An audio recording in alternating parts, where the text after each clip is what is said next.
everyone, it's Darby from rejoiceandcreate.com, and I have a cute little project for you today. It's this, and I'm calling it a pillow box pennant because it has the pennant shape and it is actually a little pillow box. And you can hold some small candies or little goodies or embellishments or things in this. But it's simple to make and you don't need a die. Actually, you start with a 6x6 piece of paper. And this is a single one, and I thought it'd be beautiful for my daughter for her birthday because her name is Kira, starts with a K. But I also have one that is a banner, and here is that one. And yes, I still made it in the Christmas theme, but this one is a banner, and I put it together by tying some wrapping ribbon, some of the curling ribbon between them, and I just punched a hole straight through them. What I did first was I left this one in here, was I actually punched a hole in the back on each side and just strung it all the way through, and that was an okay way to do it. But I actually liked the punching the hole right through and just tying them together. I think that one ended up prettier because I got this curly ribbon out in front.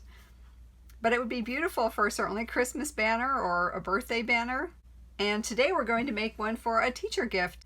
And I'm going to try to make it a little bit more masculine because sometimes we have trouble with the male teachers that are in the schools. So let me go ahead and show you how to make this. It's really easy, and it starts with a piece of 6x6 paper.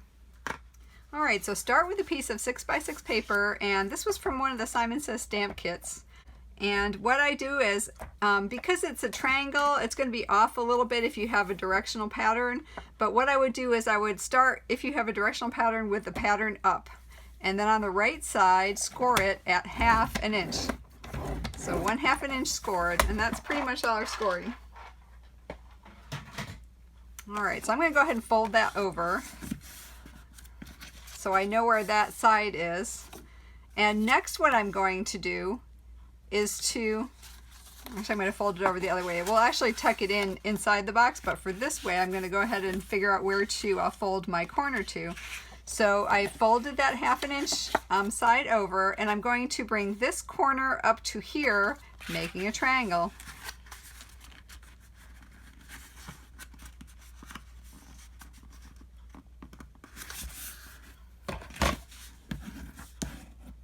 And as you can see, because we're making a triangle, the back is not going to be upright, even though the front kind of is. Alright, so now we have this tab here, but it's going to be interfering because we need to glue it inside that fold. So just go ahead and take a scissor and just cut this tab so it just is inside that fold line. Alright, so now what we're going to do is just glue it together. So go ahead and fold that tab in. We'll put some strong adhesive on it, and this is the Extreme Tombow Extreme. And it's alright if you go a little bit over there. It actually will, if you start all the way down here and come up on the tab, that will actually glue over that point a little bit stronger. Alright, so then go ahead and glue it in place. Alright, so this is all what you have right now. Next thing what we need to do is to mark both sides of the box to be even, or the pennant. So I'm going to mark it 5 inches up on both of the sides of the pennant. Okay, so I'll start with this one, and I put that at the 5, and I'm marking it with a permanent marker so you can see it, but certainly you want to do it with either a scoring stylus or a pencil so you can erase it. But I want you guys to be able to see it, so I'm going to put a black dot right there. And on the other side as well, mark it up 5 inches. Now you certainly could do this with a lot of different size squares, but just adjust where your marks will be, because that's going to be the top of our pillow box. Right, now we've made the pillow box before, and what we're going to have to do is make an arch both above and below. But because this is pointed at the bottom and glued together, we really kind of want a shallow pillow box. So this is just under 4 inches wide from mark to mark. So what I want to try to do is get like almost double that to make a shallow pillow box, because if you make it too deep, unlike having a pillow on both ends where it can turn into a tube, this one actually will put a little bit of stress on there. So go up towards 7 or 8 inches. And what I have to mark it with is actually a dinner plate, and my dinner plate's about just under 7 inches wide. So that's what I'm going to use. So go ahead and whatever circle you find that's an appropriate diameter, go ahead and line it up on those 2 marks and go ahead and score the top curve. All right, so once you scored that, or you can use a pencil and erase it too, that would be fine.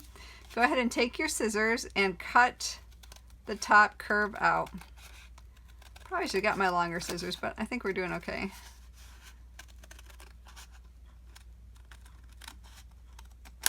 Okay.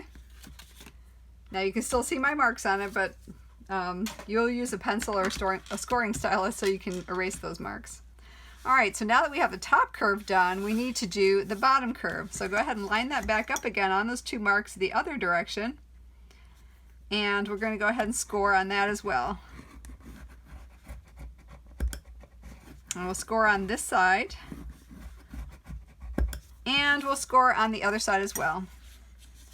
Because unless it's a really thin paper, the score line doesn't translate through from one side to the other. And it gives you a crisper fold if you do it on both sides. All right. Okay, so we have that done. Now what we're going to do is to punch a little finger notch in the back. So I'm going to open this up. Now this is going to be my front. And I'll go ahead and take my bone folder and just kind of curve it on the bottom so it doesn't try to flatten it out. I have my bone folder all the way down, and I'm just kind of rolling it back and forth to give it a curved feel on the bottom. All right, so this is my more upright pattern. So that's my front, and on the back I'm going to go ahead and just punch out a finger notch. And I'm using a 1-inch punch. You can use whatever you have.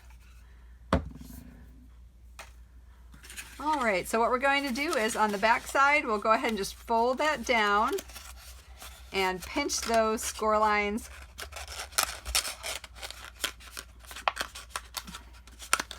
So we got the back folded down, and we'll do the same thing with the front, pinch those score lines.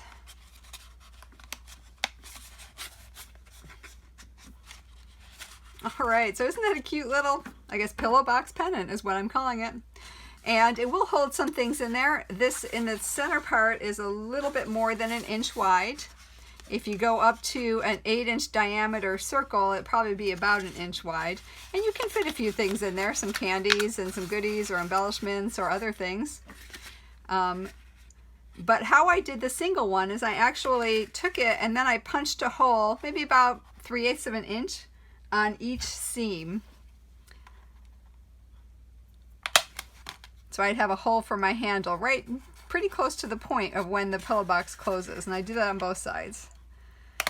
All right, so that was my single one. If I was doing the double one, the banner, I would close it like this, and right about there, if you can see where the score line is and where the side is, right about there, I'd punch it all the way through because I would just tie it all the way through in a loop.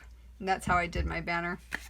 All right, so now I used a 1/8 inch handheld punch, but if you're using a skinnier ribbon, you might want to use a smaller punch. So you don't want the knot pulling through. So let me go ahead and pull that end, and I'm going to go ahead and make a knot. And trim it down. And I'll pull that one in so I can see how big I want my handle.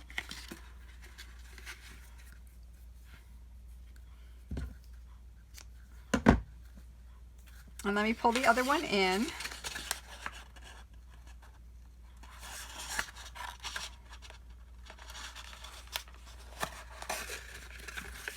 Okay. And this is the crushed curry, or is it duck? I think it's a crushed curry mini chevron ribbon that I had left over, and it matches the yellow that's in the pattern from the paper. I'm good with close. All right, I like the handle a little bit longer because then you can leave it on the doorknob too if you wish to. So I'm going to put my knot right about there. Let me go ahead and make my knot. Because the single ones will fit nicely as a doorknob or maybe an ornament on a Christmas tree or an ornament on a festive seasonal tree.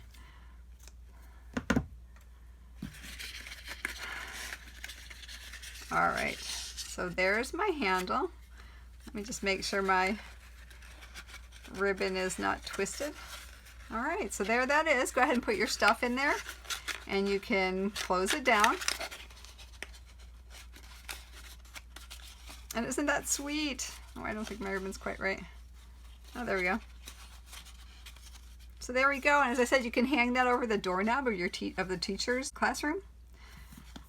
So what I did actually to make it a little bit more masculine is I went to the Eastern Beauty set from Stampin' Up! And I used the thank you, and I used an open shape as well.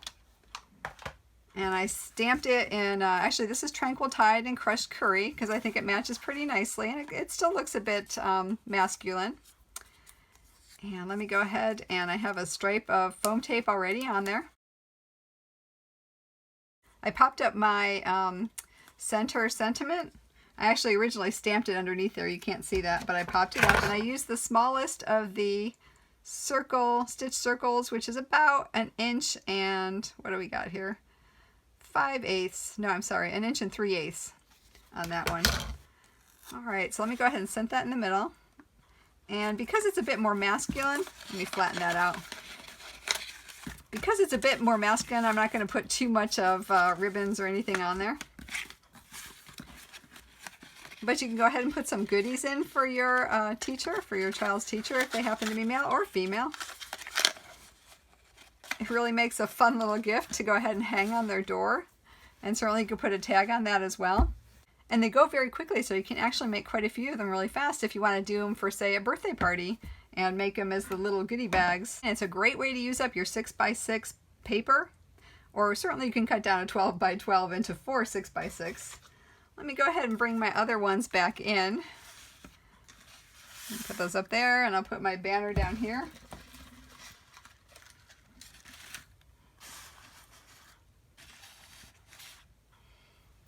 And how fun they turn out. And just to let you know, I used some of the metallic doilies, an 1¼ inch circle punch. I used the initial from the Brushwork Alphabet set by Stampin' Up! Because I have it and I like it. This was the triple leaf punch, and the paper was from A Whole Lot of Lovely, which is a really pretty paper. For this banner I used Be Merry, 2 different papers from the Be Merry, some of the white doilies, I actually used a red glitter paper that I got from Michael's, and a holly leaf punch that has a banner on it, and this is a McGill one that I have. I've had it for a while, and it gives you some a little bow, a star, some holly leaves, even a tiny stocking in there as well. But I used the, whatever embellishments you want. The circle was a 2-inch circle punch, and then I used the 1 3/4 inch scallop punch. If you like the video, please subscribe and hit the bell notification to be notified of new videos I upload. For more information, please visit rejoiceandcreate.com. And as always, until we meet again, I hope your days are blessed. Bye!